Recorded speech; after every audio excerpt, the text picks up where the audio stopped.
I forgot. I actually have to check out.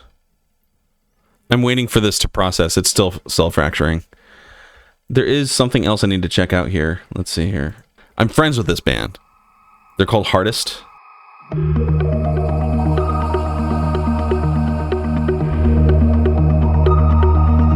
hate feeling helpless and scared to breathe.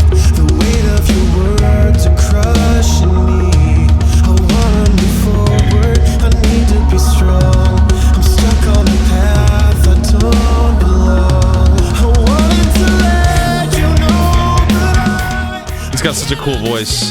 the reasons why I'm so scared of what you'll find when you find me.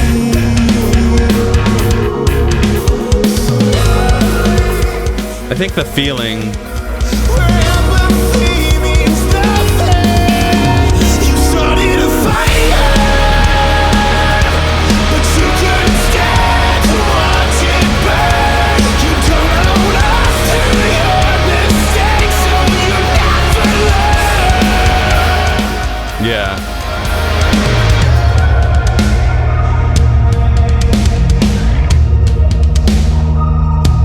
I hate feeling empty and broken inside. A bottle of shame as we collide.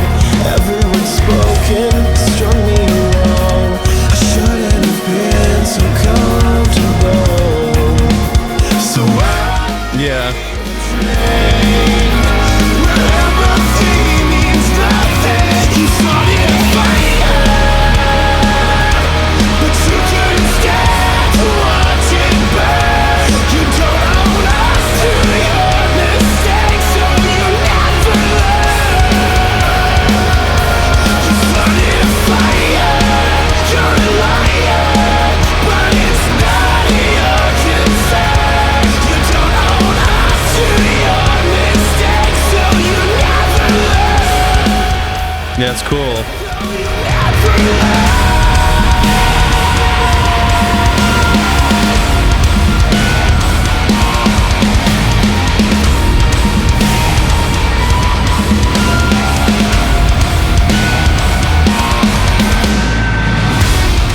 I think the mix could use some assistance, but it's still good. It's a cool song.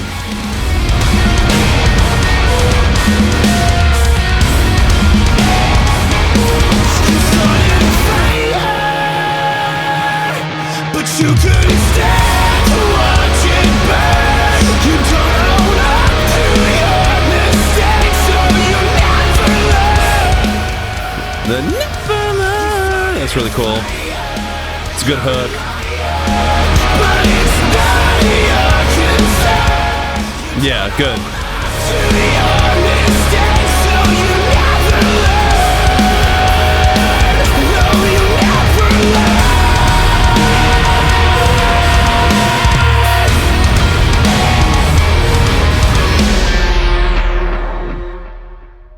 Cool.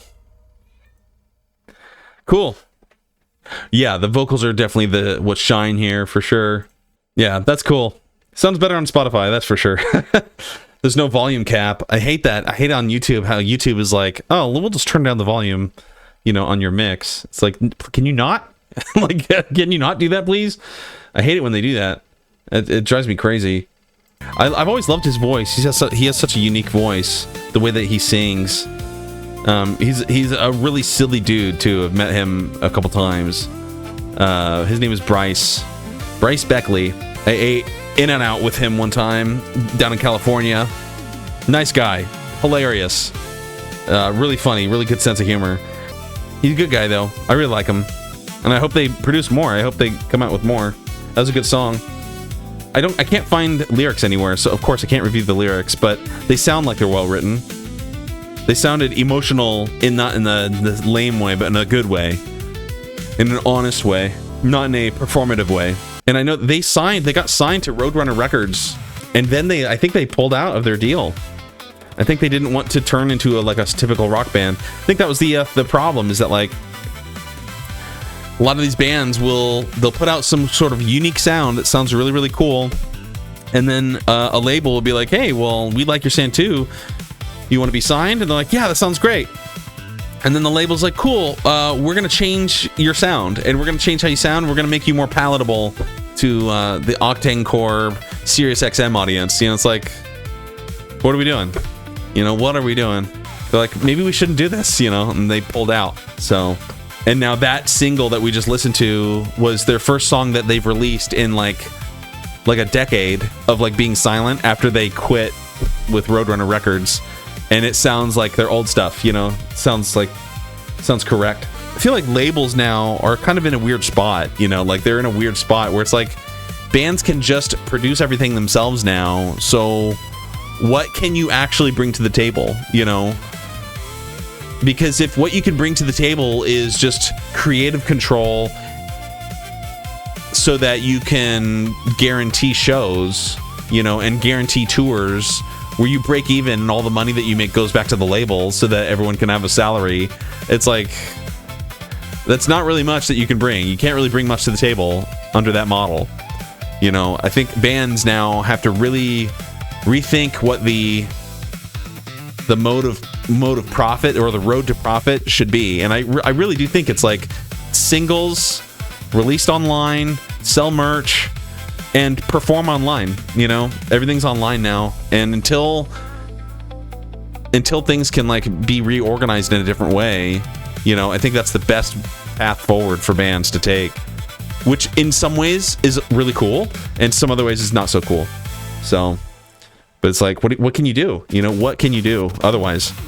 Because either if you're like, oh, I really want to go on tour and I want to, you know, sell out shows and stuff, you have to be Meshuggah, which is like just grind for 20 to 30 years, you know, and that way you get to keep your sound, or sign your creative rights away, your creative soul away, let the label decide what you sound like, you know, which is a little bit soul sucking. It's no longer yours, you know, it's somebody else's ideas, and you're just their vessel that they get to use to perform it. You know, that doesn't sound like fun. But you get to play shows, you know, it's like, it kind of sucks. The whole situation sucks. Oh, I think Bryce, the singer, had a second kid. I think he had a second daughter, so he has 2 daughters now. That's really cool.